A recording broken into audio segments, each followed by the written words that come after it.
Iran imesema ili kumalizika kwa mzozo kati yake na Marekani na mataifa magharibi na Israel wako tayari kubadili msimamo kuhusu suala la nyuklia, lakini msimamo huu haumaanishi kutengeneza athari hasi kwa upande wa suala hilo la nyuklia. Iran iko tayari kubadili msimamo wake kuhusu madini yake ya urani iliyorutubishwa kwa kubadilishana na kuondolewa kwa vikwazo vya Marekani. Shirika la habari la BBC limeripoti kuwa Tahti Ravanchi amesema nchi yake iko tayari kuingia katika makubaliano na Marekani, lakini kwanza inapaswa kuondoa vikwazo vyote vinavyoathiri uchumi wa Iran. Matamshi ya Tahti Ravanchi yanafuatia kurejea kwa mazungumzo ya nyuklia kati ya Iran na Marekani mnamo Februari 6 nchini Oman. Hapo jana Uswisi ilitangaza kuwa duru mpya ya mazungumzo itafanyika Geneva wiki ijayo, lakini bila kutaja siku maalum. Iran bado haijathibitisha rasmi duru hiyo mpya ya mazungumzo, lakini Tahti Ravanchi ambaye alikuwa katika ujumbe wa Iran wa Oman ulioongozwa na waziri wa mambo ya nje Abbas Araghchi amesema huenda yakafanyika siku ya Jumanne ya wiki hii.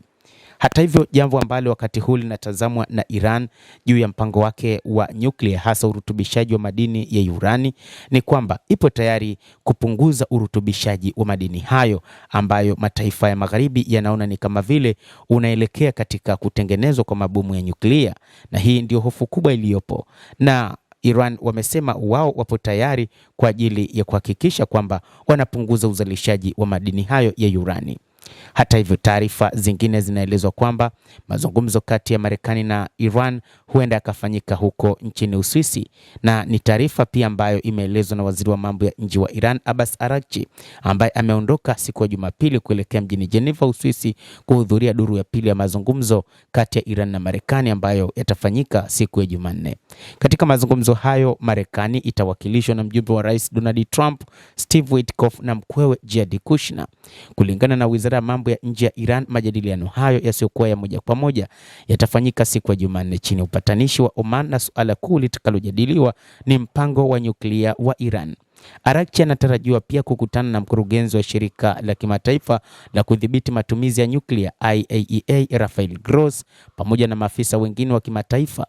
Kabla ya mkutano huo, Israel imetoa wito wa kusambaratisha kabisa uwezo wa Tehran wa kurutubisha madini ya urani, ikisema kwamba hii ni hatari kwa ulimwengu na hakuna namna isipokuwa wao watakubaliana na Iran ikiwa haitakuwa na urutubishaji wa urani. Mtazamaji wa The World News, wakati huu kumekuwa na mambo mengi katika ulimwengu, hasa huko katika eneo la Mashariki ya Kati, ambapo wakati huu inadaiwa kwamba Marekani huenda ikafanya mashambulizi ya wiki moja nchini Iran, na inaonekana kwamba baadhi ya wachambuzi wakisema kuna uwezekano Marekani ikafanya tukio kama lile lililofanyika katika kipindi cha vita vya siku 6 kati ya Iran pamoja na Israel, ambapo wakati mazungumzo yanaendelea, Israel ilikuja kufanya mashambulizi dhidi ya Jamhuri ya Kiislamu ya Iran, na hapo vita ikawa ni kubwa zaidi kati ya Jamhuri ya Kiislamu ya Iran dhidi ya Israel, ambapo Marekani ilikuja kuingilia baadaye vita hivyo.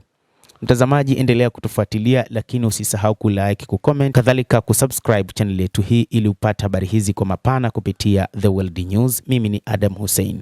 Endelea kuwa nasi wakati wote, endelea kutufuatilia uyajue mengi yanayojiri katika ulimwengu.